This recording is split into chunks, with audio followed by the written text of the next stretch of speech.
If you're wondering which units are actually worth investing in, you've come to the right place. In this video, we're breaking down every single Anime Squadron unit and ranking them based on the 4 roles that matter the most: DPS, support, tank, and farm. Some units dominate in every game mode, while others are only useful in specific situations, so choosing the right ones can save you a ton of time and the resources. But this isn't just another tier list. I'll also share some helpful tips along the way, explain why each unit deserves its spot, and finish things off with a farming guide to help you progress much faster.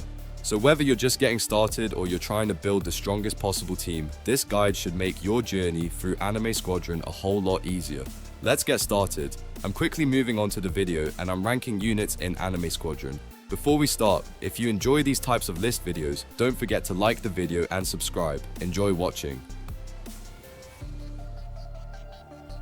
The units in this tier are, in order from top left to bottom right: Goki SSJ 4 full power, Vegata SSJ 4 full power, Casca Resilience, Karashi Sharingan, and Rizzuto Sage. If you've been wondering where the good but not quite great units ended up, welcome to the most crowded part of the tier list. These are the characters that can absolutely pull their weight, but they all come with a catch. Some are stepping stones, some are farming specialists, and some are only here because they unlock something much bigger later on.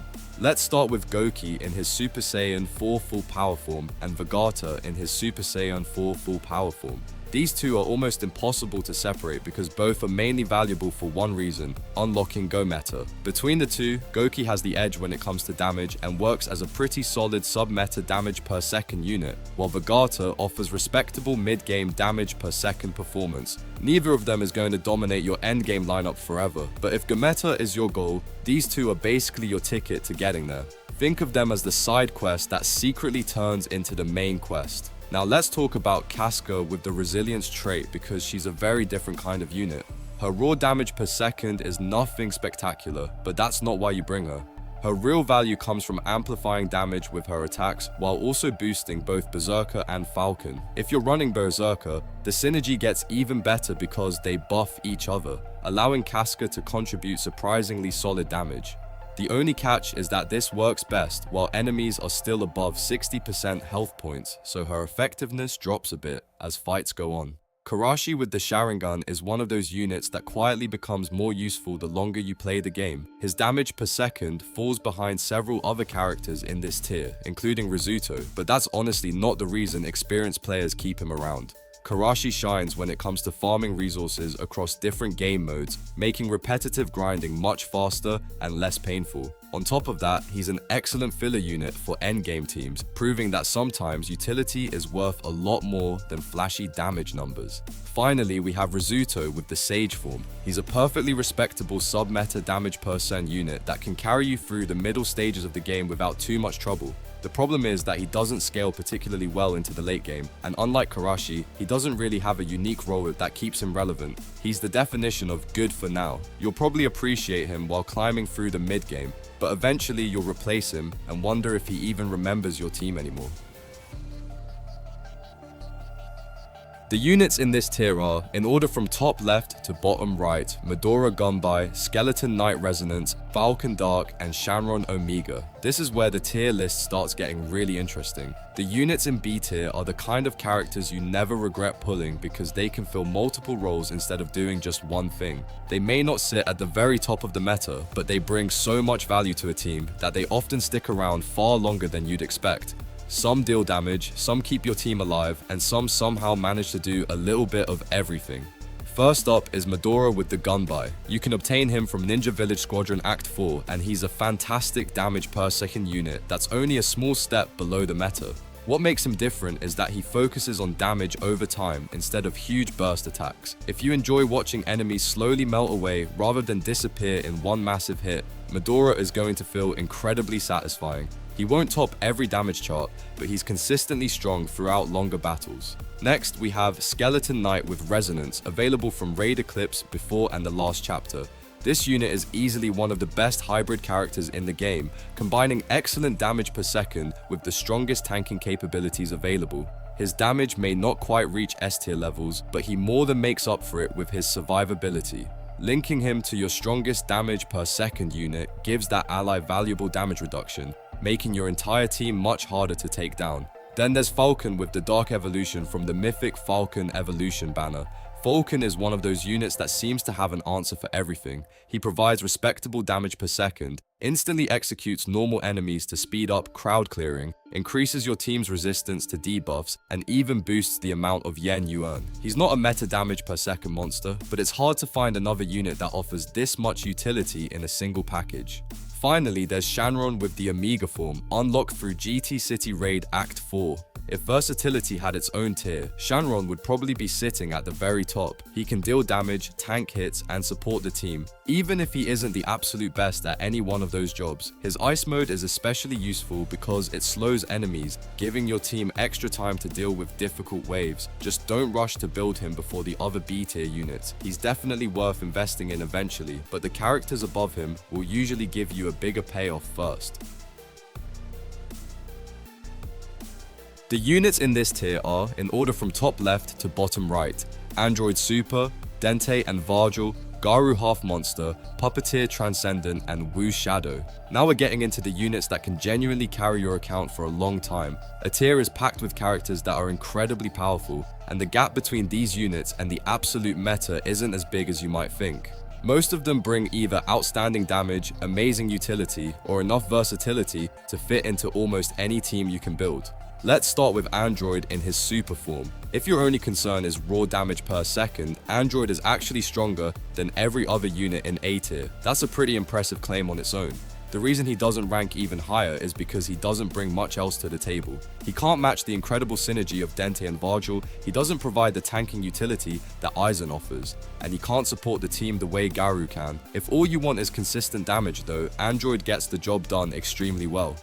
Speaking of teamwork, Dente and Vargil are the perfect example of two units becoming much stronger together than they are apart. By themselves, Dente is a fairly average damage per second character, while Vargil is already a solid support unit thanks to his reliable stun effects. But once you field both of them together, their devilish combo ability completely changes the story. Their combo storm deals massive damage while applying powerful debuffs, turning them into one of the strongest sub-meta damage per second duos in the game.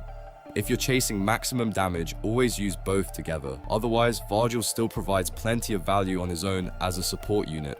Garu in his half monster form, obtainable from the Hero Hunter challenge, is one of the most complete units in Anime Squadron. He's similar to Shanron in that he can deal damage, support allies, and tank enemy attacks, but Garu performs all three roles at a much higher level. His damage per second becomes incredibly strong once you stack status effects and apply marked to enemies. He also survives surprisingly well thanks to his ignore lethal hit effect, which not only keeps him alive but also boosts his own damage. On top of that, he strengthens the entire team with defense buffs and extra damage for units that inflict corruption on enemies marked by Garu. Then there's Puppeteer in the Transcendent form. You first obtain the base version from the Katakara Bridge Challenge, then evolve him using the evolution item earned from Katakara Challenge Hard Mode. He's basically a slightly weaker version of Gamita, but that's still a huge compliment. Massive damage and per second, excellent durability through self-healing, and plenty of self-buffs make him an incredibly reliable unit. Better yet, everything you need to build him can be farmed through the Katakara Bridge Challenge, making him one of the more accessible high-end characters. Last but definitely not least is Wu in his shadow form, a secret banner unit with a 20,000 summon pity. Wu is another excellent sub-meta damage per second option, but where he truly shines is speed. His ability to clear stages quickly makes him fantastic for farming, helping you blast through content much faster than many other damage dealers. If your goal is efficient grinding without sacrificing strong combat performance, Wu is absolutely worth chasing. The units in this tier are, in order from top left to bottom right, Gomita Blue, Bralu Legendary, Zendry, Berserker Enraged, Baras Meteoric Burst, Gomita SSJ4, and Frieza Golden. And here we are, the heavy hitters. These are the units that make you look at your old team and think, yeah, it's been a good run. Every character in S tier has the power to dominate endgame content, but they all do it in slightly different ways. Whether you want unmatched damage per second, incredible survivability, or a unit that can practically carry an entire stage by itself, this is where you'll find them. Let's kick things off with Gomita in his blue form and Bralu in his legendary form. Gomita is built around repeatedly attacking the same target, allowing him to stack enormous buffs that turn him into one of the best boss killers in Anime Squadron. The longer a fight lasts, the stronger he becomes, although his ultimate ability is powerful enough to make an impact even in shorter game modes.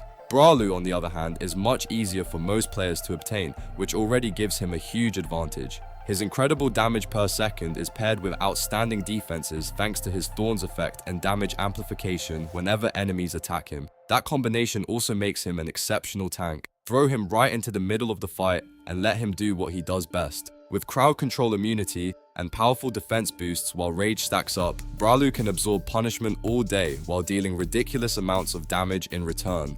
Next up is Berserker in the Enraged form, obtainable from Squadron Eclipse before Chapter 4. This unit is an absolute monster when it comes to damage per second. A huge portion of that damage comes from powerful bleed damage over time effects that even reduce enemy regeneration, making tough bosses much easier to deal with. The scary part is that Berserker actually becomes stronger as his health points get lower, so his damage keeps climbing when things get dangerous. Pair him with Skeleton Knight for extra protection at low health points, and you've got one of the deadliest combinations in the entire game.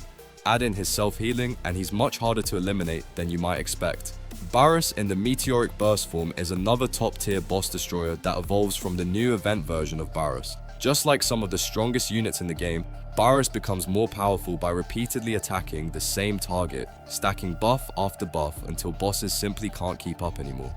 What really pushes him into the top tier is his self-revive mechanic. Every time he comes back, he gains even more damage, making him incredibly difficult to stop and unbelievably reliable during long, challenging battles. If pure boss melting is your goal, Barus absolutely delivers. Of course, we can't talk about S tier without mentioning Gameta in his Super Saiyan 4 form.